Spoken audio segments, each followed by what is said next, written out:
ગુજરાતમાં પેટ્રોલ અને ડીઝલની કોઈ પણ પ્રકારની તંગી નથી, રાજ્ય સરકારનો સ્પષ્ટ દાવો।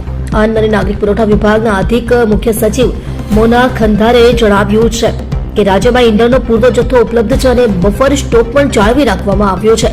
રાજ્યભરના તમામ પેટ્રોલ પંપ પર નિયમિત સપ્લાય ચાલી રહી છે અને ક્યાંય પણ અછતની સ્થિતિ નથી। તાજેતરમાં સોશિયલ મીડિયા પર ફેલાતી અફવાઓને લઈ સરકાર સતર્ક બની છે અને લોકોને ગેરમાર્ગે દોરતી માહિતી પર વિશ્વાસ ન કરવા અપીલ કરી છે। IOCLના સ્ટેટ નોડલ ઓફિસર સંજીવ બહેરાએ પણ જણાવ્યું છે કે રિફાઇનરીથી લઈને પેટ્રોલ પંપ સુધી સપ્લાય ચેઇન સંપૂર્ણપણે કાર્યરત છે અને પૂરતો સ્ટોક ઉપલબ્ધ છે। રાજ્ય સરકાર દ્વારા સતત મોનિટરિંગ કરવામાં આવી રહ્યું છે જેથી કોઈ પણ પ્રકારની અછત સર્જાય નહીં। ગુજરાતના દરેક નાગરિકોને અમે રાજ્ય સરકાર વતી ખાતરી આપવા માંગીએ છીએ કે ગુજરાત રાજ્યમાં પેટ્રોલ અને ડીઝલનો કોઈ પણ પ્રશ્ન નથી।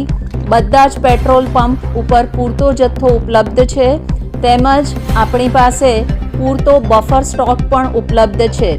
તેથી કોઈ પણ નાગરિકે બિલકુલ ગભરાવાની જરૂર નથી કે પેટ્રોલ પંપ બહાર કોઈ પણ કન્સર્નથી કોઈ પણ લાઈન લગાડવાની જરૂર નથી।